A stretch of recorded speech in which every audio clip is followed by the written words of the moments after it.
मैंने अपने स्वरूप का ज्ञान दिया है कि मैं सच्चिदानंद स्वरूप का अवतार हूं। मेरे पूर्व का भी मुझे ज्ञान है, वर्तमान का भी मुझे ज्ञान है।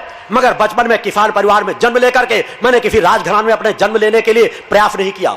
मैं जब जहां जाऊं अपने शरीर को त्याग करके उस परिवार में जाकर के जन्म ले सकता हूं। मगर मैंने वही ज्ञान दिया है कि एक किसान कृषक परिवार में जन्म लेकर के, ग्रामीण जीवन में जन्म लेकर के भी अगर आपके चेतना, आपके संस्कार हैं तो आप उस ऊंचाइयों को छू सकते हैं जिस ऊंचाई छूने की आप एक कल्पना ही भूल चुके हो। सब कुछ सामर्थ्य प्रसन्नता ने आपको दी है, उस सामर्थ्य का उपयोग करो। मैं केवल इस जीवन की उपार्जित ऊर्जा का उपयोग करता हूं और उस ऊर्जा के उपयोग से आज अनेकों लोगों को लाभ हो रहा है। अनेकों लोग नशा मुक्त, मांसाहार मुक्त जीवन जी रहे हैं। मैं जिस दिशा में बढ़ता हूं उस दिशा पर ये लोगों की भीड़ जो बढ़ती है वह कहीं ना कहीं आकर्षण, सत्य का आकर्षण है। जिस तरह माता पिता का अपने पुत्रों के प्रति आकर्षण होता है, जब निष्काम भाव से आपकी चेतना तरंगे समाज में फैलेंगी तो आपके साथ सदैव लोग जुड़ते चले जाएंगे। इसीलिए मैंने कहा मुझे समाज में अपने आप को नहीं पुजवाना।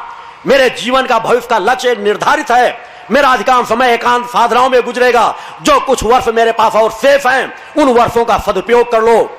मैं तुम्हें साधक में अपनी ऊर्जा को लाखों करोड़ों में बांट देना चाहता हूं कि लाखों करोड़ों साधक समाज के बीच तैयार हो, समाज उनका सम्मान करे और वह कार्य कर सके जो आज असंभव लग रहा है।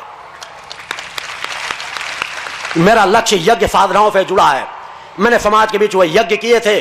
मैंने कहा जिस यज्ञ को मैं संपन्न करता हूं, अगर समाज में एक भी यज्ञाचार शेष हो तो मेरे एक यज्ञ के पास बैठ करके तो दिखाए जिन यज्ञों की साधनाओं को मैं पूर्ण करता हूं। खोखलेपन से आज हजार हजार कुंडी, लाख लाख कुंडी यज्ञ होते रहे। यज्ञों की अगर पात्रता नहीं होगी, पंडित इकट्ठे होते उनको तो दक्षिणा का लालच होता है कि हमें दक्षिणा मिले। मंत्र बोल देने से प्रगट सत्ता प्रसन्न नहीं होती। सही तरीके से समाज के अंदर कार्य करने की क्षमता जब है उनके अंदर भक्ति भाव, जो घट खुद खाली होंगे वो दूसरों को क्या दे सकेंगे। अतः सत्य मार्ग में चलो। किसी दूसरे से हजार लाख के अनुष्ठान कराने के मंत्र आप संकल्प कर देते हो, हमारे लिए महामृत्युंजय का जाप कर दो, हमारे लिए इसका जाप कर दो। अरे उसकी अपेक्षा एक मंत्र का खुद जाप कर लोगे तो लाख मंत्रों से ज्यादा फलीभूत होंगे। धीरे धीरे विचारधारा में चलो कि तुम अपाहिज असमर्थ भिखारियों का जीवन न जियो, तुम साधक केवल बन जाओ कि हमको अपने शरीर को साधना है, अपने शरीर को सही दिशाधारा में बढ़ाना है, अपनी सतोगुणी कोशिकाओं को प्रभाव बनाना है। क्योंकि सत रज तम से हमारा शरीर निर्मित है और रजोगुणी तमोगुणी प्रवृत्ति बढ़ेगी तो हमारा सतोगुण अपने आप दबता चला जाएगा। रजोगुण और तमोगुण पर सतोगुण का आधिपत्य जमा लो और जिस दिन सतोगुण का आधिपत्य जम जाएगा उस दिन आपकी शक्ति सामर्थ्य दिन दूना रात चौगुना बढ़ती चली जाएगी।